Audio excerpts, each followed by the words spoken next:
I haven't made a video in a while. This is a little different. This address, don't even worry about it. It's something. Remember cart sort? I used to call it cart sort. I haven't seen this since the 80s.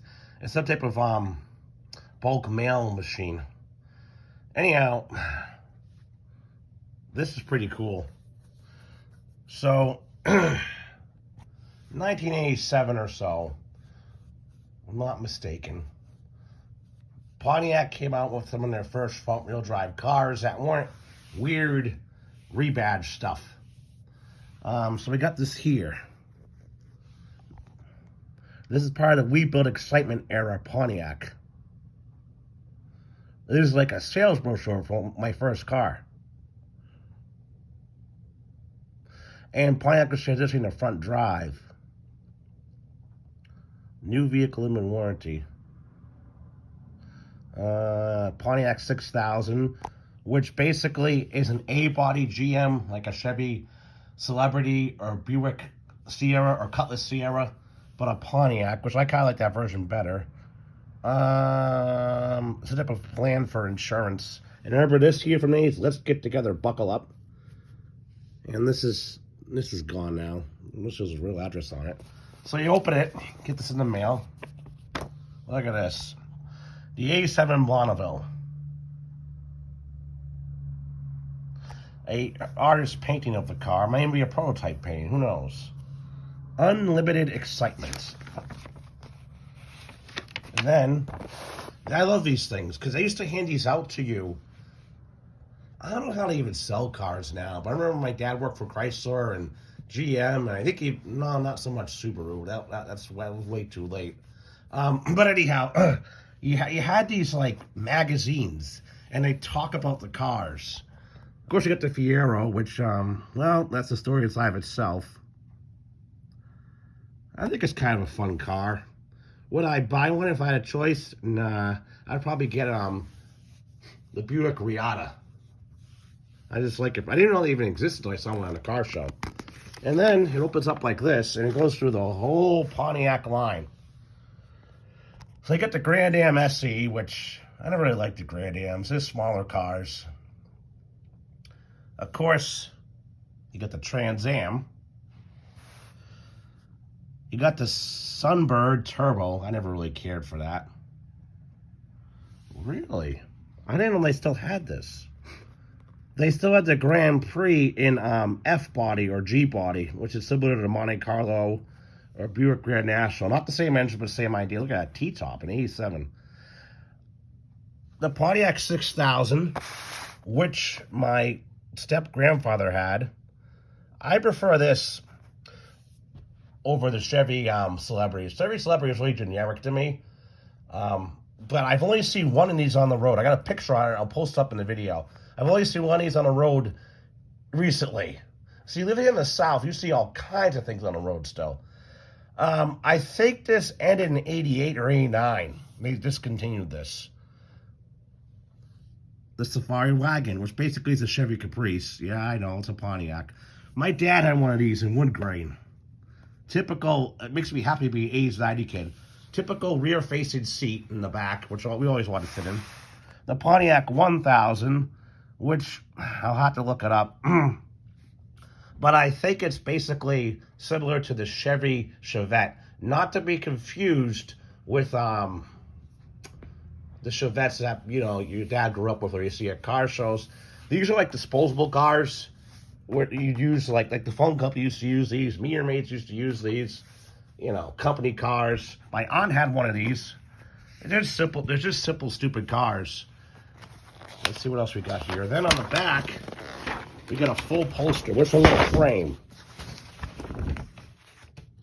And it goes over. I don't think this is a We Build Excitement era just yet. But we're getting close to that, though. I used to go, We Build Excitement, Pontiac. I used to walk around and say that. And anyhow, this looks like a regular Bonneville. Now, a lot of these cars, they were really optioned. Like, you get all kinds of options. Today, you can get options on cars, but they tend to stick more with the trim packages. I mean, you get all kinds of wacky stuff with these things.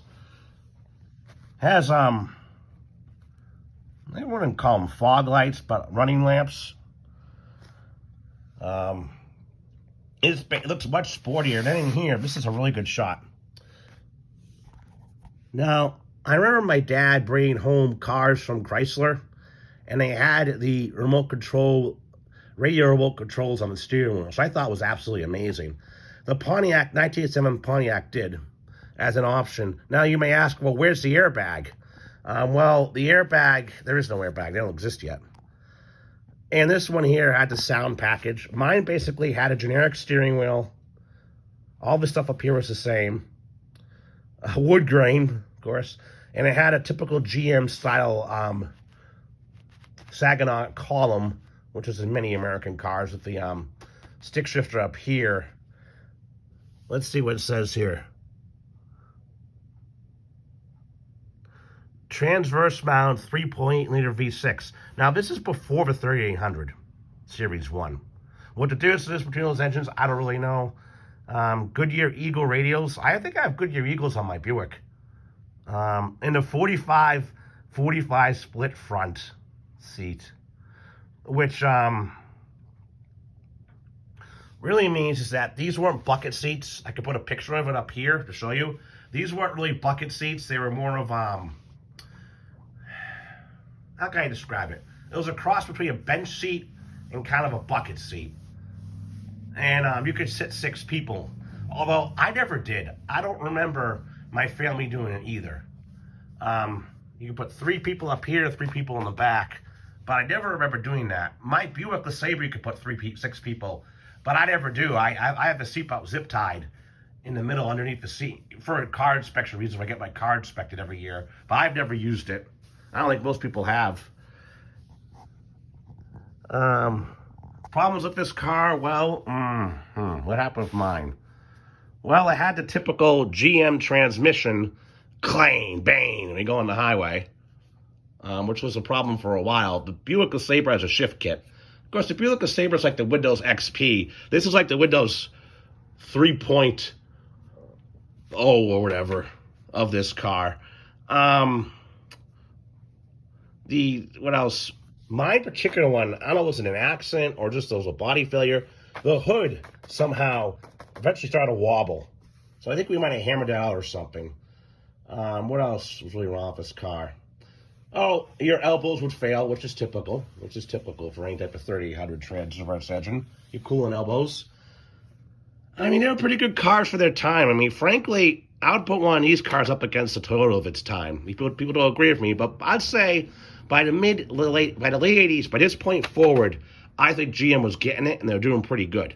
Now, around the time I was born, 83 on back to the late 70s, the Malaise era, they were just trying to deal with new government regulations. It was really hard.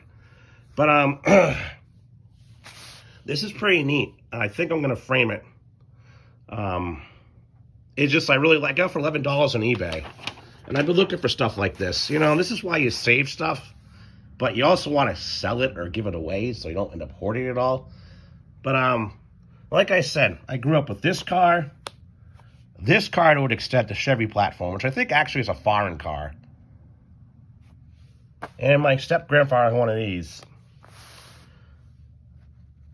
I don't know. I think my uncle might have had one of these. My friend had one of these, well, it was a 1995 series.